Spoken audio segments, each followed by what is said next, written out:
வெண்முரசு. கிராதம் 8. வாசிப்பது சந்தீப். முன்பு தேவரும் அசுரரும் வாசுகியை நாணாக்கி மந்தரமலையை மத்தாக்கி பாலாழியை கடைந்தபோது எழுந்தவர் இரு தேவியர். இருளோரும் ஒளியோரும் இருபுறமும் நின்றிழுக்க மந்தரமலை சுழன்று பார்க்கடலில் நுரை எழுந்தபோது அதன் அடியாழத்தில் ஓவியங்களென்றும் எழுத்துக்களென்றும் பொறிக்கப்பட்டு காலமென்மையில் துயின்றிருந்த தெய்வங்கள் ஒவ்வொன்றாக கண்விழித்தெழுந்தன. பால்வண்ணப் பேரேட்டில் ஆமென்றும் அல்லவென்றும் குறிக்கும் ஓம் என்ற எழுத்தால் எழுதப்பட்டிருந்த பிரக்யாதேவி என்னும் அன்னை 8 கைகளுடன் விழித்தெழுந்தாள். அவள் முன்பக்கம் பொன்னிறமும் பின்பக்கம் கருநிறமும் என இருபுறமும் முகமும் முலைகளும் இடையும் கொண்டிருந்தாள். பேரழகும் நுண்ணறிவும் தன்னழியும் கொண்டு மலர்ந்திருந்தது ஒரு முகம். மறுபக்கம் எழுந்த முகம் கொடுமையும் மடமையும் கீழ்மரமும் என சுழித்திருந்தது. சுழன்று சுழன்று ஒன்று பிறிதெனக் காட்டி மேலெழுந்தாள் பிரக்யை. அவளை நோக்க பாலாழியின் பல கோடி மீன்கள் விழிகளாக எழுந்து சூழ்ந்தன. இவள், ஆம் இவள் என்று வியந்தன அவை. அவள் அசைவில் எழுந்த குமிழிகள் சொற்களென்றாகி ஒளிகொண்டன.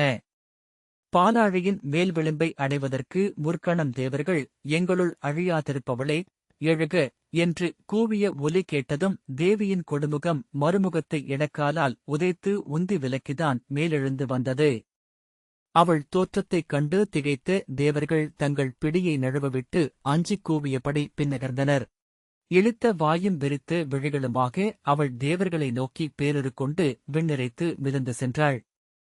நாகவடம் நழுவ அதை இழுத்தோடியபடி கூவிக் களியாடிய அசுரர், எங்களுள் விடாயென இருப்பவளே எழுக என்று கூவியபோது தேவியின் இன்முகம் புன்னகையும் அருளுமாக எழுந்து பொன்னொளி விரிய அவர்களை நோக்கி சென்றது.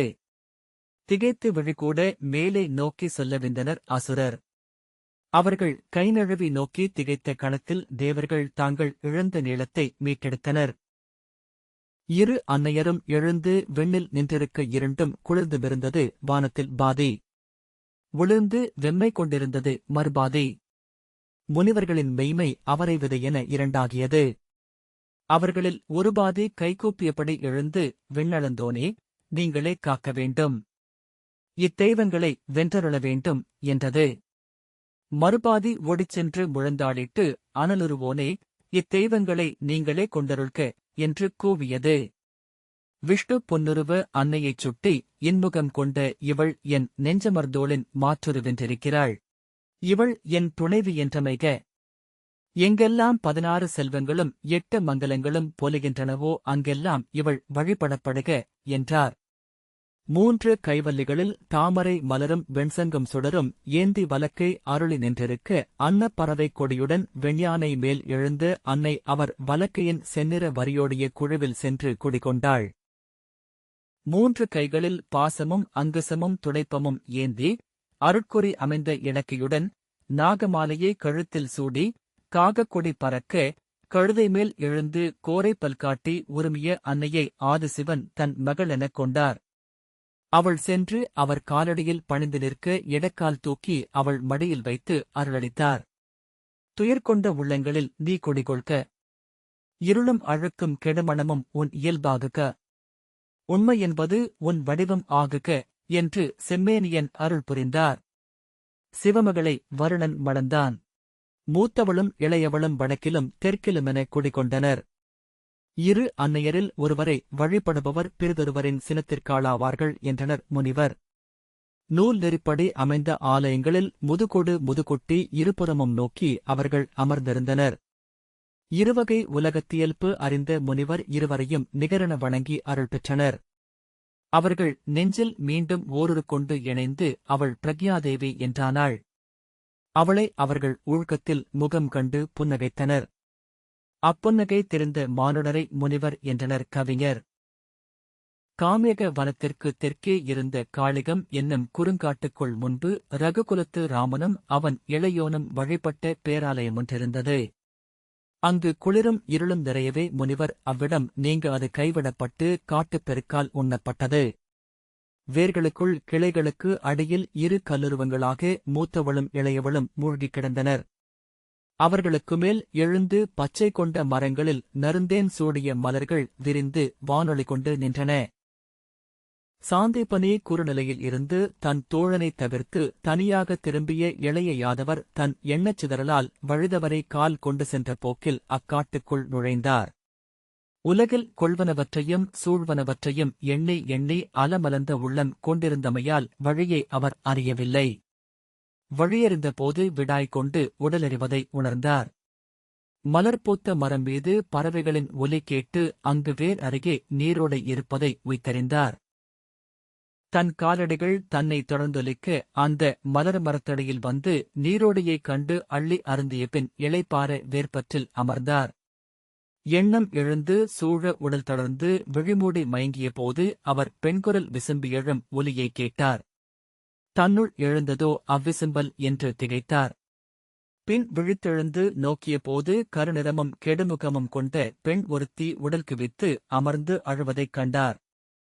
அவளை அணுகி, பெண்ணே, நீ யார் என்று அவர் கேட்டார். என்னை மூத்தவள் என்பார்கள். இக்காட்டில் நான் கோயில் கொண்டிருக்கிறேன் என்றாள். நீ அழுவது எதனால் என்றார். தனித்து கைவிடப்பட்டவர்கள் அழுவதே இயல்பு என்று அவள் சொன்னாள். நீ கைவிடப்பட்டது ஏன் என்றார். அவள் தன் கையை நீட்டிக் காட்டினாள். அதில் இருந்து ஒளிவிட்டு அருமணியைக் கண்டு அவர் அரகடைந்தார். அவள், என் விழிநீர் துளியால் உருவானது இது. இவ்வரிய மணியை நிகிலம் என்றழைக்கிறார்கள். இதை என்னிடமிருந்து பெற்றுச் சூடாமல் எவரும் மெய்மையை அறிவதில்லை என்றாள். இங்கு வாழ்ந்த ஒவ்வொரு முனிவருக்கும் இதை நான் நீட்டியிருக்கிறேன். எவரும் இதை பெற்றுக் கொண்டதில்லை. எவரும் ஏற்காத இந்த அருமணி என் கைகளை அனல் என எரிக்கிறது. அதன் துயர்தாளாது நான் அழுகிறேன். அவர் அதை நோக்கியபடி, இவ்வருமணியின் சிறப்பென்ன என்றார். அது ஒரு விழிமணி போலிருந்தது. யாதவனே, நீ நோக்கியறிந்து ஒவ்வொன்றிலும் மறைந்துள்ள பிரிதொன்றுள்ளது. அதை இது காட்டும் என்றபடி அவள் புன்னகைத்தாள். இதன் ஒளியில் ஒவ்வொன்றும் நிலைமாறும். உன்னைச் சூழ்ந்துள்ள இப்புடவி முற்றிலும் திரிந்து உருமாறும். அவள் கண்களை நோக்கியபடி அவர் திகைத்து நின்றார். ஆம், இது எளியவர்களுக்கு உகந்தது அல்ல, அருக கோழைகளுக்குரியதல்ல மெய்மை. தன்னை உரித்து தான் போர்த்தி நின்றாடுபவர்களுக்குரியது அப்பாதை. தன்னைக் கொன்று தானுண்டு சிரித்து மேலேறும் மாவீரர்களுக்குரியது அம்மலைமுடி. தன்னை நீராக்கி தானணிபவர்களின் வானம் அது. சொல்க, நீ அவர்களில் ஒருவனா? அவர் மூச்சடைக்கும் அச்சத்துடன் விழிவிலக்க ஒண்ணா பேரார்வத்துடன் அவளை நோக்கி நின்றார். அறிதல் என்பது நீ அறியத் தொடங்கிய நாளிலிருந்தே இனிதென்றே உன்னை வந்தடைந்திருக்கும். உண்ணும் புலரும் தழுவும் வெல்லும் கொள்ளும் இன்பங்களே சிறு திவலைகளென்றாக்கும் பேரின்பமே அறிதல் என்பது. அவள் விழிகள் நாகவிழிகளின் ஒளிரும் வெறிப்பு கொண்டிருந்தன. ஆனால் அறிக, உவகையினூடாக அறிவது அறிவின் ஒரு பக்கம் மட்டுமே. கடுந்துயரும் கசப்பும் வலியும் கொண்டு கணம் கணமென வதைப்பட்டு அறியும் அறிவும் ஒன்றுண்டு. அவ்வறிவாலும் இவை அனைத்தையும் அறிந்தவனே மெய்யறிவன். அவள் நுண்சொல் ஓதும் பூசகி போல காதருகே காற்று செய்தன பேசினாள்.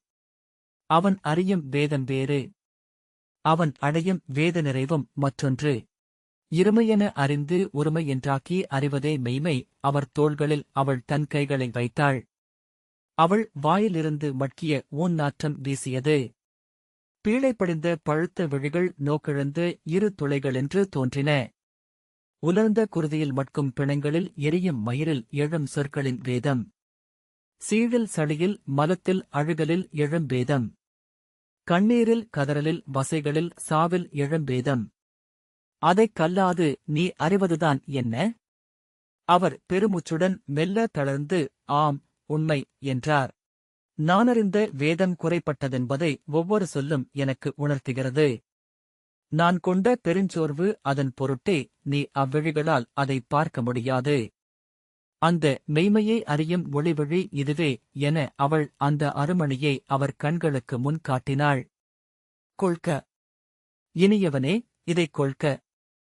உனக்கென்று இன்று என் கையில் பூத்துள்ளது இது. அவள் கரைப்பற்கள் நடுவே சிறிய வெண்புழுக்கள் நெளிந்தன. கரிய நாக்கு பெரிய புழுவென துழாவியது. காம்பு கூம்பித் தொங்கிய வருமுலைகள் அவர் மார்பின் மேல் படிந்தன.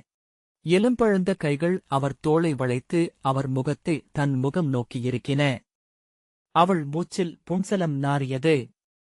நீ வீரன், வென்று செல்பவன், யுகங்களுக்கொருமுறை மண்ணில் எழும் மாமானுடன் மெய்மையை மணிமுடியெனச் சூடி காலத்தைக் கடந்து நின்றிருப்பது உன் முகம். வெற்று அச்சத்தால் நீ அதை இழந்து செல்வாயா என்ன? அவர் உடல் உதறிக்கொண்டே இருந்தது. அஞ்சுகிறாய் இளையோனே. எதை அஞ்சுகிறாய் என்று எண்ணிப்பார். ஏன் அஞ்சுகிறாய் என்று ஆராய்ந்து பார். அஞ்சுவது என்னையா? உன்னுள் இருந்து எழுந்து வந்து இங்கு நான் நின்றிருக்கிறேன். உன் மலக்குடலில் குதத்தில் வாழ்கிறேன். நீ உண்ணும் இன்னுணவெல்லாம் எனக்களிக்கும் படையல். உன் மூச்சில் நானும் கலந்துள்ளேன். உன் விந்துவில் ஊறி உன் தேவியர் வயிற்றில் முளைத்து உன் மைந்தரென முகம் கொண்டு நின்றிருக்கிறேன். அவர் நான் என்ன செய்ய வேண்டும் என்றார். என்னைத் தழுவுக, என்னைச் சூடுக. 7 ஆண்டு காலம் என்னை உடன் கொள்க. அவள் தன் இதழ்களை அவர் வாயருகே கொண்டு வந்தாள். மட்கிய ஊன் போன்று கரியவை, அழுகிக் கிழிந்து தொங்கியவை. அவர் அறியாது அவளை சற்று உந்தி விலக்கினார். மண்ணிலெழும் மாமனிதரில் கணமேனும் என் கையின் இந்த மணி கொள்ளாதோர் எவருமில்லை. விண்வேதம் கொய்தெடுத்து மாமுனிவர் ஒவ்வொருவர் மடியிலும் 7 ஆண்டு காலம் அமர்ந்தவள் நான். நீ அவர்களில் ஒருவனல்லவா? அவர்கள் அறிந்ததை நீ அறிய வேண்டாமா? அவர் பெருமூச்சு விட்டார். கண்களை இறுக மூடி ஆம் என்றார். எதற்கு அஞ்சுகிறாய்? நீ அறிந்ததில்லையா என்னை? உன் மைந்தரின் மலத்தை அருவருத்தாயா? அவர் எச்சிலை நீ அமுதென்று எண்ணவில்லையா? அவர்மேல் கொண்ட அக்காதலை எனக்கும் அளி. என்னைப் புல்கு. முதல் உறவுக்குப் பின் நான் இனியவள் என உணர்வாய். என்னை பேரழகி என்று உன் விழிகள் அறியும். என் அருகிருப்பதை மட்டுமே விழைவாய். 7½ ஆண்டு காலம் என்னுடன் நீ இருந்து நிறையும்போது இவ்வருமணியை உனக்களித்து நான் வீழ்வேன். இது முழுமை. இது சமன். இதுவே பிரிதொன்றிலாமை. அவர் மேலும் ஒருமுறை பெருமூச்சு விட்டார். நான் பைனாக படமணிந்தவனின் மகள். அவன் சூடிய சுடலைப்பொடி நாரும் உடல் கொண்டவள். நிணமொழுகும் தலைமாலை சூடிய காலபைரவனின் தமக்கை. உக்ரசண்டிகை என்றும் அகோரிகை என்றும் காளபயங்கரி என்றும் பவஹாரிணி என்றும் என்னை வழிபடுகிறார்கள் முனிவர்கள். அவர் ஆம் என்றார். அழகனே, கொள்க இவ்வொளியை என்றாள். எப்பொருளும் இல்லாமல் ஆம் என்று அவர் சொன்னார். ஒரு கணம் மெல்லப் புரள முன்பெங்கோ முடிவான மறுகணத்தில் அவர் அவளை அள்ளி அணைத்து உடலுடன் சேர்த்து இறுக்கி இதழ்களில் முத்தமிட்டார். காமம் கொண்டு முனகியபடி அவள் அவர் உடலுடன் தன்னை பொருத்திப் புல்கி ஒன்றானாள். நீ இனியவன், நீ எனக்குரியவன் என்று விழுசொக்கப் புலம்பினாள். அவள் உடலில் ஊறி வழிந்த மதநீர் எரிமணம் கொண்டிருந்தது. அக்காட்டின் பசிய இருளுக்குள் அவளை அவர் புணர்ந்தார். கிளறப்பட்ட சதுப்பென கெடுமணங்கள் குமிழியிட்டெழுந்தன அவளிலிருந்து. சிதையென அவரை ஏற்று எரித்தாள். சேரென அவரைச் சூழ்ந்து மட்க வைத்தாள். சிம்மமென அவரை நக்கி உண்டாள். அவர் விழித்தெழுந்தபோது அவள் அங்கிருக்கவில்லை. அவள் ஒரு கெடுமணமாக தன் உடலில் படர்ந்துவிட்டிருப்பதை உணர்ந்தார். காளிகக் காட்டிலிருந்து வெளிவந்த இளைய யாதவரின் நடையும் நோக்கும் மாறிவிட்டிருந்தன. புல்தெரித்துச் செல்லும் வெட்டுக்கிளி என நடந்து கொண்டிருந்தவர் நிலம் அதிர ஆண் எருமையென கால் எடுத்து வைத்தார். சுவை தேர்ந்து இன்கனியும் மெல்லூனும் தேனும் நறுநீரும் உண்டவர் கிழங்கை பிடுங்கி மண்ணுடன் மென்றார். சேற்றுடன் உழன்ற பன்றியைக் கொன்று குருதி வேகாது தின்றார். கலங்கல் நீரை அள்ளி அருந்தி ஈரச்சேற்றிலும் இருண்ட குகையிலும் படுத்துறங்கினார். 8 நாட்களுக்குப் பின் அவர் சியாமளபதம் என்னும் சிற்றூரைச் சென்றடைந்தபோது அவ்வூரார் அவரை காடுவிட்டெழுந்து வந்த காளாமுகன் என்று எண்ணினர். அவர் வருவதை அகலே எழுந்த நாய்க்குரைப்பிலேயே அறிந்த ஊர்மூத்தார் உணவும் நீரும் ஏந்தி ஊருக்கு வெளியே காத்து நின்று கொள்க கபாலரே, எங்கள் ஊர் செழிக்க வாழ்த்துக என்றனர். அவர் ஊருக்குள் நுழையாதபடி வேலிப்படல்களை முன்னரே மூடிவிட்டிருந்தனர். பெண்கள் குழந்தைகளை தழுவியபடி உள்ளறைக்குள் ஒடுங்க கன்றுகளை எண்ணி பசுக்கள் குரல் கொடுத்துக் கொண்டிருந்தன. சப்தஃபலம் என்னும் யாதவச் சிற்றூரை அவர் சென்றடைந்தபோது அங்கிருந்த யாதவப் படைத்தலைவன் சதமன் அவரை அடையாளம் காணவில்லை. கபாலமும் சூலமும் உடுக்கும் இன்றி வந்த காளாமுகரை நோக்கி வியந்த அவன் அருகிருந்த முதிய யாதவ வீரராகிய கலிகரை நோக்கி, யாரவர்? யாதவர் நிலத்திற்குள் கொடுஞ்சேவர் நுழைவதில்லையே என்றான். கண்களுக்கு மேல் கைகளை வைத்து நோக்கிய கலிகர், யார் என்றார். மெல்லிய நடுக்கம் ஓடிய உடலுடன், என் பெயரே, யார் அவர் என்றார். மேலும் உரக்க, இல்லை, இருக்கவியலாது என்று கூவினார். மறுகணமே சதமன் கண்டு கொண்டான். ஆ, அவரேதான். அரசர் என்றான். அக்கணத்திலேயே அத்தனை வீரர்களும் அவரை அடையாளம் கண்டு கொண்டனர். காவல் மேடையிலிருந்து மரப்படைகளில் உடல் முட்டி நெறிந்திறங்கி ஓடி அவர்களை அணுகி வந்த இளைய யாதவரை நெருங்கி, அரசே என்று கூவினர். அவர் உடலில் சேரும் ஊனும் மலமும் நாறியது. அவர் விழிகள் சிவமூலிக் களி கொண்டவனைப் போல அலைபாய்ந்தன. அரசே, தாங்களா? என்ன ஆயிற்று என்று கலிகர் கூவினார். சதமன் அப்படியே அவர் கால்களில் சரிந்து அழத் தொடங்கினான். அரசே, அரசே என யாதவ வீரர் அவரை சூழ்ந்து கொண்டு கூவினர். அவர் மெல்லிய கூர்குரலில், இந்நகரில் நான் சில நாட்கள் இருப்பேன். இங்கு நான் எவரையும் காண விழையவில்லை என்றார். ஆம், ஆணை என்றார் கலிகர். அவர்கள் எவரையும் நோக்காமல் நடந்து அச்சிற்றூரின் நடுவே அமைந்திருந்த அரச மாளிகையை அடைந்தார். அவருக்காக நீராட்டுப் பணியாளர்களும் சமையர்களும் அங்கே காத்து நின்றிருந்தனர். அவர் அவர்களை ஏறிட்டும் நோக்கவில்லை. முகமன்கள் எவையும் அவரை சென்றடையவில்லை. செல்லும் வழியில் தூண்மடிப்பில் விழுந்து கிடந்த மாடப்புறாவின் எச்சத்தை அவர் கைதொட்டு எடுத்து மூக்கில் வைத்து முகர்ந்து முகம் மலர்ந்ததைக் கண்டு அவர்கள் திகைத்தனர். அடுமனைக்குள் புகுந்து அதன் கொல்லைப்பக்கம் கரிபடிந்த மூலையில் குவித்திட்ட குப்பைக்கு மேல் அமர்ந்து கொண்டு உணவு கொண்டு வரும்படி சொன்னார். அவர்கள் திகைத்து முகமும் நோக்க முதிய அடுமனையாளன், அரசாணை எனில் அவ்வாறே என்று மெல்லிய குரலில் சொன்னார். அவர்கள் அளித்த உணவை இருகைகளாலும் அள்ளி உண்டார். உண்ணும்போதே சொரிந்து கொண்டார். உரத்த ஒலியுடன் ஏப்பம் விட்டார். அவர்கள் இல்லம் புகுந்த பேயை என அவரை பார்த்துக் கொண்டிருந்தனர். எழுந்து சென்று கையை கழுவாது உதறிவிட்டு இருளுக்குள் நடந்தார். அவருக்கான நீராட்டும் மஞ்சத்தரையும் ஒருக்கியிருப்பதைச் சொல்ல பின்னால் சென்ற ஏவலர் அவர் அரண்மனைக்கு வெளியே சென்று அங்கு நின்றிருந்த இலைமூடி தழைந்த வாகை மரத்தின் அடியில் பொழுதியிலேயே உடல் சுருட்டிப் படுத்து துயிலத் தொடங்கியது கண்டு அஞ்சி அப்பால் நின்றனர். அவரை எழுப்புவதா என்று மெல்ல முதிய குடித்தலைவரிடம் ஏவலன் ஒருவன் கேட்டான். அவரில் வாழும் தெய்வமேது என்று அறியோம். காத்திருப்போம் என்று அவர் சொன்னார். அன்றிரவு முழுக்க அவர்கள் இருளுக்குள் அவருக்காக காவல் நின்றனர். மறுநாள் விழித்தெழுந்து அவர் மீண்டும் வந்து அடுமனைக்குப் பின் அமர்ந்து உணவு கொண்டார். அரண்மனையை ஒட்டிய குறுங்காட்டுக்குள் சென்று அந்தி இறங்கிய பின்பு மீண்டார். நாட்கள் செல்லச் செல்ல அவர் விழிகள் அவ்விடத்தை அறியலாயின. அரண்மனையின் அறையில் துயிலவும் ஏவலர் விழிநோக்கவும் தொடங்கினார். ஆனால் அழுக்கும் இருளும் கெடுமணமும் அவரைச் சூழ்ந்திருந்தன. அவர் அசைவுகள் காற்றில் பிரியும் புகை போல ஓய்ந்திருந்தன. சொற்கள் அவரைச் சென்றடைய நெடுந்தொலைவு பயணம் செய்ய வேண்டியிருந்தது. விரித்த விழிகளுடன் அவர் தன்னுடன் பேசுபவர்களை நோக்கிக் கொண்டிருந்தார். கண்முன் அகல்சுடர் சரிந்து விழுந்து திரைச்சீலை பற்றி எரிந்து தன் ஆடையைத் தொட வரும்போதும் வேறெங்கோ இருந்து அதை நோக்கிக் கொண்டிருந்தார். தன் இருளாழத்திலிருந்து விழித்தெழுந்தால் அவர் பெருஞ்சினம் கொண்டார். கொலைத்தேவம் போன்று வெறிகொண்டு சுளித்து முகத்துடன் கை நீட்டி அடிக்க வந்தார். ஈன்ற பூனை போலிருக்கிறார். அவரை அணுகாதொழியுங்கள் என்று ஏவலர் தலைவன் இளையோரிடம் சொன்னான். தனிமையில் நாளெல்லாம் அமர்ந்திருந்தார்.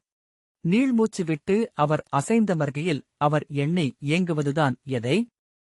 இளையோரே, எந்தை கொள்ளும் துயர் எதன் பொருட்டு என்று அமைச்சர்கள் புலம்பினர். முதுபூசகர் அவர் துயரில் மகிழ்ந்தாடுகிறார். அவரைச் சூடிய பேய் அதில் திளைக்கிறது என்றார். அங்கு அவர் வந்து சேர்ந்த செய்தி துவாரகைக்கு அனுப்பப்பட்டது.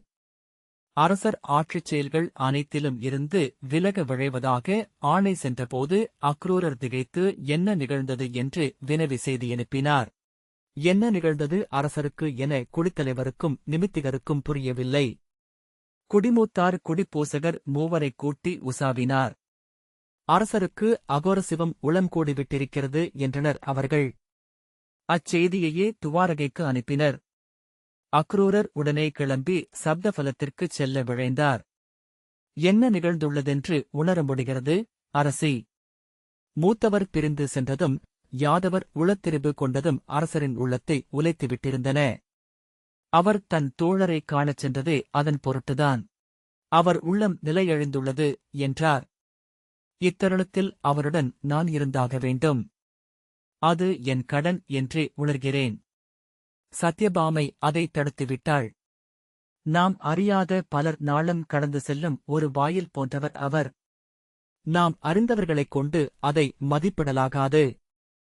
அக்ரூரரே, நம் தலைக்கு மேல் எழுந்து நின்றாலும் இந்நகரின் அணிப்பெருவாயிலை நாம் எவரும் காண்பதே இல்லை. அதைக் காண நாம் கடலில் ஊர்ந்து விலகிச் செல்ல வேண்டும். அவர் எவரென்று அறிய நாம் காலத்தில் பறந்தகல வேண்டும். பிறிதொரு யுகத்தில் நாம் அவரை ஒன்றென நோக்க முடியும். முடிவிலா முகங்களினூடாக தன்னைத்தான் நோக்கிக் கொண்ட அந்த முழுமுகத்தை. அதுவரை அவர் ஆணைகளை தலைக்கொள்வதே நாம் செய்யக்கூடுவது. அக்ரூரர் பெருமூச்சுடன் ஆம் தேவி என்றார். இந்த வாசிப்பை கேட்டதற்கு நன்றி.